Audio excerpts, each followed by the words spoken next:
After Harry Belafonte passed away, the elegant old townhouse he had owned on West 74th Street in Manhattan quietly returned to the market. It wasn't listed with any fanfare. No open houses, no ads.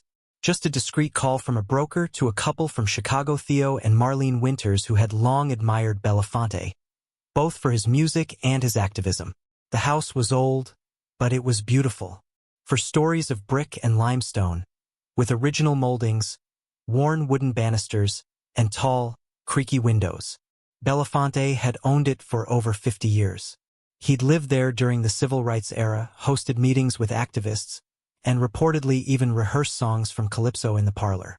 It felt like history lived in the walls, Marlene would later say. Theo was a professor of history, and Marlene had worked in theater production. They felt a strange responsibility, like they were meant to preserve the home's legacy. They didn't change much, kept the old wallpaper where it peeled slightly, the fireplace tiles that bore cracks like veins in aged marble. They moved in October. By November, the sounds had started. It began subtly, floorboards groaning when no one was walking, lights flickering in the parlor, a warm gust of air rushing past the stairwell in the dead of winter. But the first moment they knew something was wrong happened one night around 3:12 a.m. Theo was up late grading papers in his study on the second floor when he heard a faint humming. A soft, almost jazzy melody. It sounded like it was coming from the top floor, Belafonte's former rehearsal room. He froze. His breath caught in his chest. The melody continued. Calm, hypnotic, familiar. He crept up the stairs. The hallway was cold, though the radiator clanked softly, working overtime. As he reached the top floor, the humming stopped. No one was there. The next morning, Marlene casually asked, "Were you singing last night? I thought I heard you." When Theo told her no, her face fell. "I knew it." Weeks passed. They tried to ignore it, but more incidents followed. They found old telegrams in the walls during minor repairs, messages to Belafonte from names like Coretta Scott King, Sidney Poitier, even Robert F. Kennedy. Many were unread, folded, hidden behind a baseboard as if someone had stuffed them away. One night, Marlene lit candles in the parlor to relax after a long day. She turned on some vinyl Nina Simone and began journaling. Halfway through, the flame of the candle nearest to the fireplace flickered wildly, then extinguished. All the others remained lit. When she turned back to her journal, someone had written in the margin, "We sing for freedom, even in silence." She screamed. Theo rushed downstairs, and when he saw the writing, he didn't speak. He recognized the phrase. Belafonte had said it during a 1963 interview. That's when they brought in the psychic. Her name was Amira. She was soft-spoken, skeptical of theatrics, and insisted on working alone. She moved slowly through each room with a small wooden box filled with bells and dried herbs. She lingered in Belafonte's old office the longest. When she returned downstairs, her face was pale. "This house, it's not haunted in the way you fear. He's not angry, but he's here," she said. "There's something he left unfinished." Theo asked if it was about the telegrams, or maybe the music. Amira shook her head. "It's about the voices of others. He opened his home to many people, and their stories are trapped in here, like echoes in a canyon. It's not just his presence, it's the presence of everyone he carried with him." After she left, they noticed something new. Old records would begin playing on their own. Not the turntable, the music itself, reverberating through the house like a memory. Protest songs, laughter, arguments. At first only at night, then in the middle of the day. Always faint, but always there. One stormy night in March, during a blackout, Theo sat in the office with a tape recorder. Just an old cassette player he had found in one of the storage rooms. He pressed record and spoke into it. "If there's someone here, can you say something?" He let it record in silence for a full minute. When he rewound the tape and played it back, he heard his own voice. Then a long pause, and then clear as day a man's voice. "Don't forget them. Keep singing." Theo dropped the recorder. After that night, the house quieted. The footsteps stopped. The music ceased. It was as though the message had finally been delivered. They framed one of the old telegrams and hung it in the entryway. It read simply, "Thank you for giving us your voice. The Winters still live in that house. They don't claim it's haunted anymore, but they say sometimes when the wind runs through the hallway just right, it hums in calypso." By early April, the Winters had adjusted to the idea that their new home was different. Not evil, not violent, but alive somehow. Listening, maybe even remembering. That was the unsettling part, the sense that the house itself was aware. It wasn't something either of them could prove or even explain to friends. When people visited, they'd compliment the old-world charm, the warm mahogany floors, the marble mantels, the sunroom where ivy crept in from the window cracks. But none of them stayed long. One of Theo's colleagues from Colombia came by for wine and conversation. She lasted 40 minutes before she clutched her purse and made a vague excuse about an early meeting. As she left, she whispered, "Your house is beautiful, but it's heavy, like someone's standing behind you the whole time." Theo and Marlene said nothing. They didn't need to. The top floor had become a strange zone neither of them felt comfortable entering after dark. It had once been Belafonte's private studio, a large space with thick curtains, bookcases built into the walls, and a wide casement window overlooking the quiet brownstone street. At first, Theo wanted to turn it into his reading loft. He even brought up a large leather armchair and a side table. But within a week, he abandoned the idea. The chair sat unused, covered now with a light sheet that Marlene claimed had yellowed slightly, though she could never prove it. It was the feeling in that room, a kind of pressure in the air, as if it were always mid-breath, waiting for something to finish. Theo described it to himself like being on the edge of a stage, right before the curtain lifts. Then there were the notebooks. They had discovered them tucked deep behind one of the built-in shelves. Thick, cloth-bound journals with no labels. Many were blank, but some pages were filled with lyrics, meeting notes, and passages that felt less like songs and more like prayers. One stood out, dated sometime in the late 70s. The ink had faded, and Marlene had to hold it near the window to read it clearly. "The weight of remembering is greater than the burden of forgetting, but forgetting is the true death." She read it aloud, her voice catching on the last word. In the quiet that followed, she felt it again, that sudden hush that had no explanation.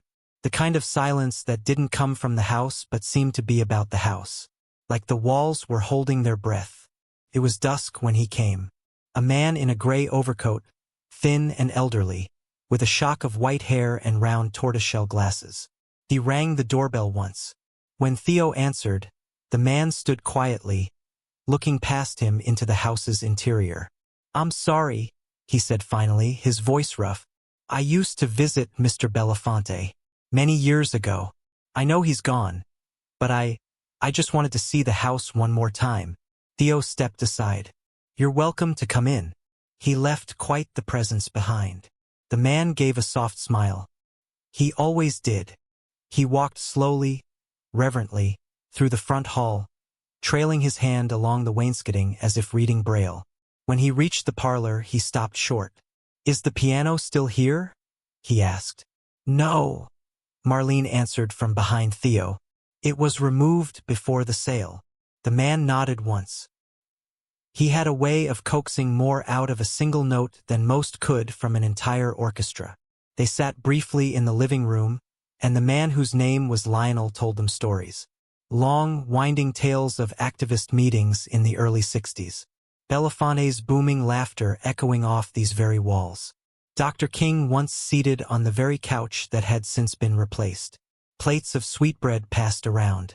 Late-night music and quiet tears. He stayed for less than an hour. Before he left, he turned in the doorway and said something neither Theo nor Marlene would forget. "You know, this place, it never stopped listening. Not back then, not now. That's what made it sacred. It's not haunted. It's remembering. That's different." That night, the cold returned a draft moving through the stairwell, despite the windows being locked and the heat running strong. Theo stood in the hallway and watched as the flame of a nearby candle tilted toward the stairs. It was pulling, drawing air up, not down. He followed the current, hand trailing along the wall, which felt oddly warm despite the chill in the air. The draft led him once again to the third floor. But this time, the room didn't feel oppressive. It felt occupied. Not physically, but atmospherically. There was a hum. Not singing, not speaking. Just a soft vibration in the bones. Like standing too close to a low cello. He opened the window only an inch and the sound got louder. Not from outside. From inside the room. A melody he couldn't place. A tune that sounded familiar but slippery. Shifting between chords like water changing course. Then, as quickly as it had come, it vanished. He stood for a long time, staring at the bookshelves, at the worn grooves in the floor where a piano bench might have stood. And for the first time, he didn't feel watched. He felt invited. The next morning, the apartment felt unusually still, not empty, but paused, like something had taken a breath and held it. Marlene noticed it first. The sounds of the street seemed muted, muffled behind the thick windows. Even the light filtering in through the front windows had changed, casting the walls in a faint gold, like light reflected off brass. She stood in the dining room, barefoot, clutching her coffee with both hands. The chandelier above the table swayed ever so slightly. No breeze, no draft, just a faint, deliberate motion as if someone had passed beneath it seconds earlier. When Theo came down, he looked worn. His eyes held that distant, foggy look that people get when they've had strange dreams but can't quite remember the shape of them. "You okay?" Marlene asked gently. He didn't answer at first. He just nodded toward the staircase. "It's not done with us." By mid-May, they decided to do a thorough cleaning of the third-floor study. Not to remove anything, but simply to confront it. To make peace with the space, give it breath again. The air always smelled like old paper and something faintly sweet, not decay, but time. Like dried cedar or old cologne trapped in fabric. They moved slowly, lifting each book from the shelves, dusting, checking inside for notes or markings. Many of the books had margin scrawls, not just Belafonte's, but other hands. Names signed only with initials SP, BB, and S. And then they found the letters. Tucked behind a false back in the lowest cabinet drawer, one that creaked so loudly when opened, it almost sounded like a voice. Inside were 3 bundles, tied with fraying blue ribbon. The paper was brittle, thin, and yellowed like onion skin. Dozens of letters. Most were handwritten in thick, looping cursive. Some were typewritten. They weren't personal letters, not exactly. They were testaments. Stories from unknown voices. Hotel maids, stage hands, students, mothers. Descriptions of racism, of violence, of fear, of lost names. Each one addressed simply to Mr. B. Marlene sat on the floor for hours, reading them. She didn't speak. She barely blinked. By evening, she looked up at Theo with a haunted expression and whispered, "These people, they were giving him their voices. He was carrying all of this." Theo took one, held it to the light. A girl's letter, no more than 15 lines. Her name was Laverne, from Detroit. She'd seen him perform once. She wrote, "You looked at the crowd like we mattered, like somebody heard us. Thank you." The room seemed to shift around them then. The light dimmed slightly, like a cloud passing the sun, only there were no clouds outside. No change in the sky, just the house, adjusting. That night, as Theo sat on the old armchair they'd left covered in the study, he felt something jab his thigh. Beneath the cushion was a thin metal rod, a tuning fork. It was marked in faint letters, A = 440. He struck it lightly against the wood floor. The hum that emerged was pure and chilling, vibrating into the bones of the house. For a moment, the air felt thinner, as if the walls themselves leaned in closer. Then, as though cued, the floor below him creaked. Once, then again. Not the sound of pressure, not settling, but footsteps, measured, intentional, moving slowly up the stairs. Theo stood, waited. The tuning fork still rang faintly in his hand. The door creaked, and then he saw it. Just a shadow, but not a trick of light. A silhouette reflected on the wall by the stairwell. The outline of a tall man in a suit, standing at the landing below, unmoving. Theo didn't move either. He held the tuning fork tightly, his breath shallow. And then, as quickly as it had appeared, the shadow vanished. No footsteps away. No sound. Just gone. He backed into the room, shut the door, and locked it. Not out of fear. Out of respect. That night, Marlene had the dream again, the one that had started 2 weeks earlier, though it was growing more vivid. She was in the parlor, sitting on the floor, cross-legged like a child. Around her were men and women dressed in 60s clothing, suits, ties, dresses with bold floral prints. They were seated on the furniture or leaning against the door frames, talking, whispering, smiling. The room buzzed with a kind of low energy, not anxious, not joyful, anticipatory. And then he would walk in, Harry, always in a dark shirt, sleeves rolled, a smile that didn't seem tied to his mouth but to his presence. He looked at everyone, not just the room, but each person. And then he looked at her. "You writing all this down?" he'd ask. Marlene always wanted to answer, but her mouth never moved. Then he'd wink, always wink, and she'd wake up. The next morning, she went to the parlor before the sun had fully risen. The house was silent except for the far-off rattle of a garbage truck. The light was soft and golden through the curtains. Dust moved through it like slow snowfall. On the coffee table, her journal lay open. She hadn't touched it in 3 days. And yet, on the open page, in a different handwriting, were 4 words. "Don't let them fade." She stared at the ink. It was fresh. Morning light pooled softly across the parlor's worn rug, illuminating every mote of dust dancing in the air. Theo and Marlene sat side by side on the faded velvet sofa. The bundles of letters spread across the coffee table like fragile wings. Their breaths were slow, their hands trembling as they prepared for one final act of remembrance. Sharing these voices with the world. They had contacted Dr. Aracelis Moreno, an oral historian at the New York Historical Society, who agreed to catalog the letters and record their contents. The plan was simple yet solemn. Each night, by candlelight, Marlene would read one letter into a high-fidelity recorder, while Theo monitored the house's ambient noises.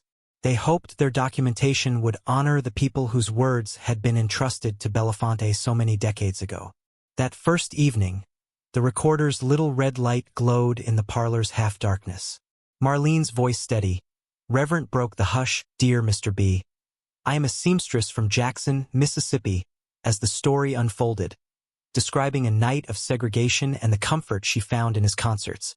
A distant murmur rose behind them. It was faint at first, a whisper of voices, overlapping, neither threatening nor mournful, but insistent. The air grew warm, as though hundreds of bodies filled the room, listening, urging them onward. Theo glanced at the recorder's meters, which danced with more energy than mere background noise should produce. When Marlene finished, the murmur hushed, replaced by a final soft note, like a cello's dying chord. In the silence that followed, the couple held each other, tears tracing lines down their cheeks. They had felt, for a moment, the weight of every name, every story, lifting from the walls. That night, and every night thereafter, they read another letter. Some were jubilant testimonies of civil rights era triumphs. Others were sorrowful confessions of loss and hardship. Each time, the house breathed with recognition, wood beams sighing, floorboards humming, the old radiator whispering in synchronization with Marlene's voice. And each morning, the house felt a little lighter, as though it had exhaled decades of memory.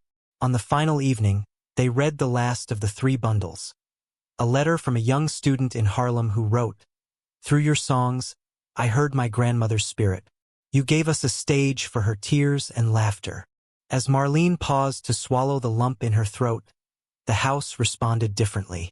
The air stilled completely, no creaks, no drafts, just a profound hush. Then, from somewhere above, a single resonant note. The pure, crystalline tone of a tuning fork struck. It reverberated through every room, echoing against the plaster and brick, settling like a benediction. Theo rose and ascended the staircase to the 3rd-floor study, where he found the tuning fork resting on the edge of the windowsill. Below, the city's distant hum seemed to recede, giving the house the chance to speak its final word. He struck the fork again, and in the echo, he thought he heard a faint voice, gentle, unmistakably Harry's whisper. "Carry them forward." The next morning, the Winters packed the letters and recordings and delivered them to Dr. Moreno, who promised a public exhibit. Voices remembered. When they returned home, the house awaited them in perfect stillness. The parlor felt uncluttered. The weight had lifted. Light moved freely through the windows. Even the chandelier hung motionless, its crystals bright as dew. They spent that day opening windows wide, letting fresh air and sunlight sweep through every corner. Marlene cleaned the third-floor study with tender care, dusting the shelves where Belafonte's journals had lain. Theo placed the tuning fork on the mantel, beside the framed telegram.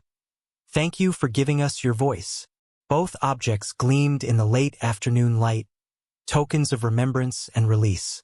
That evening, they dined in the parlor by lamplight, the room humming not with ghosts but with gratitude. As they ate, Marlene whispered, "Do you think it's finally over?" Theo reached across the table, his hand warm in hers, and answered, "Not over, transformed." Outside, the city continued its restless rhythm, indifferent yet respectful of the quiet victory inside the walls. And sometimes, when the wind rustles the curtains just so, they still hear a distant hum, a fragment of song carried on the breeze, and they smile, knowing that Harry Belafonte's house no longer holds voices captive, but sets them free.